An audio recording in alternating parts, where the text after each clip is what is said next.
Blessings, blessings. I am Mama Pam, aka Pamela Dobson of the SMRF Family International Interactive Ministry, where we do read the Word of God, beloved, 7 minutes every day, so you do not have to read. Today's read is for Friday, January the 10th, 2025. Friday, January the 10th, 2025. Timer is set. 7 minutes.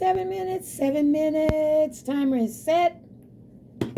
We'll be reading, as always, from the King James Version of the Word of God.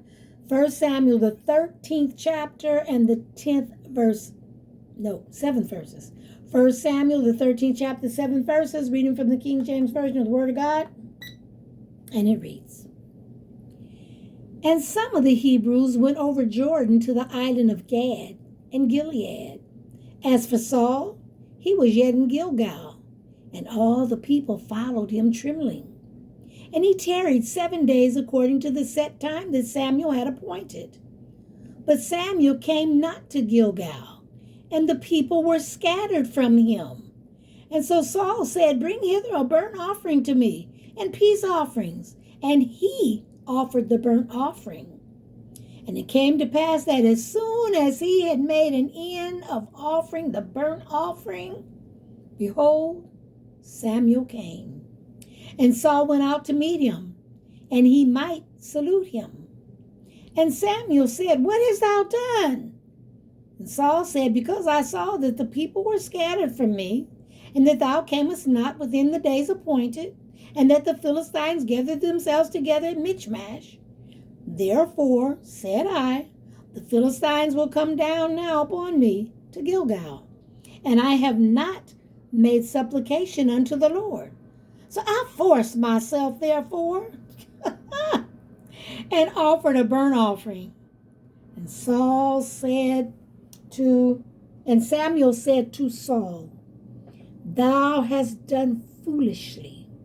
Thou hast not kept the commandment of the Lord thy God, which he commanded thee. For now would the Lord have established thy kingdom upon Israel forever. But now thy kingdom shall not continue. The Lord hath sought him a man after his own heart, and the Lord hath commanded him to be captain over his people, because thou hast not kept that which the Lord commanded thee. And Samuel arose and gat him up from Gilgal unto Gibeah of Benjamin. And Saul numbered the people that were present with him about 600 men. And Saul and Jonathan his son and the people that were present with him abode in Gibeah of Benjamin. But the Philistines encamped in Michmash, and the spoilers came out of the camp of the Philistines in 3 companies. One company turned unto the way that leadeth to Ophrah, unto the land of Shual.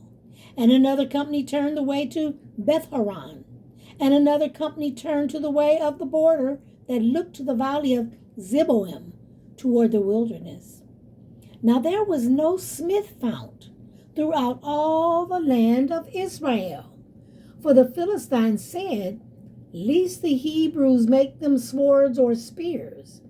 But all the Israelites went down to the Philistines to sharpen every man his share, and his coulter, and his axe, and his mattock. Yet they had a file for the mattocks, and for the coulters, and for the forks, and for the axes, and to sharpen the goads. So it came to pass in the day of battle that there was neither sword nor spear found in the hand of any of the people that were with Saul and Jonathan. But with Saul and with Jonathan, his son was there found. And the garrison of the Philistines went out to the passage of Michmash. Chapter 14. Now it came to pass upon a day that Jonathan the son of Saul said unto the young man that bare his armor, Come, and let us go over to the Philistines' garrison, that is on the other side. But he told not his father. And Saul tarried in the uttermost part of Gibeah, under a pomegranate tree, which is in Migron. And the people that were with him were about 600 men. And Ahiah the son of Ahitub, Ichabod's brother, the son of Phinehas, the son of Eli, the Lord's priest in Shiloh, wearing an ephod. And the people knew that Jonathan was gone.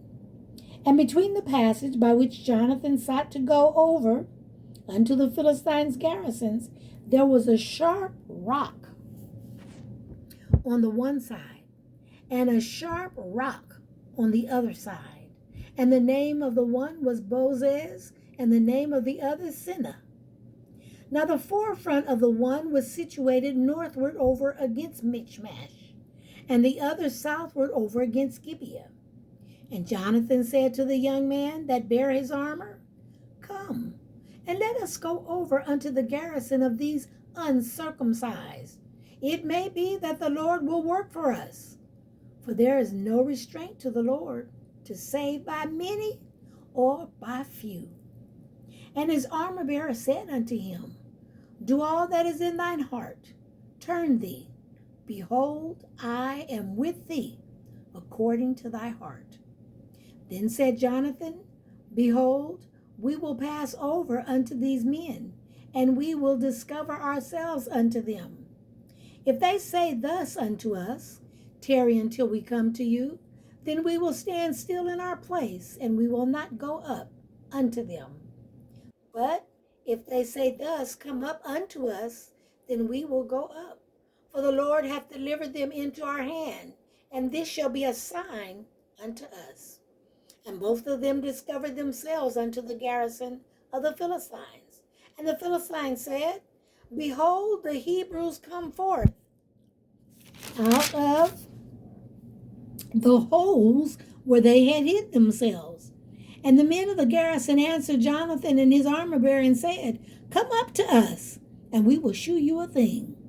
And Jonathan said unto his armor-bearer, Come up after me, for the Lord hath delivered them into the hand of Israel. And Jonathan climbed upon his hands and upon his feet, and his armor-bearer after him. And they fell before Jonathan, and his armor-bearer slew after him. And that first slaughter which Jonathan and his armor-bearer made was about 20 men, within as it were a half acre of land, which a yoke of oxen might plow. And there was trembling in the host in the field and among the people, and the garrison and the spoilers. The garrison and the spoilers, they also trembled, and the earth quaked. So it was a very great trembling. May the Lord add a blessing to you, the hearer, me, the reader of this precious and sacred word of God. It will take us to 1 Samuel, the 14th chapter, and the 16th verses. That will bring us to Saturday's read. On Saturday, we read for Saturday and Sunday, so that I can have Sunday and Monday off to recoup, get myself together, and get ready to come back and do it again. Those of you who want to be a blessing to this woman of God, if you feel that I'm worthy of being a blessing to, then you can sow your seed at $MamaPam23, $MamaPam23. And also, if you want to be in the know, you don't have to pay nothing extra. You don't have to get no Patreon, none of that. All you have to do is get the Big O app. It's free. Get the app, Big O, and go to SMRF Family. That is where I am an hour to 2 hours every day. Until the next read, God bless.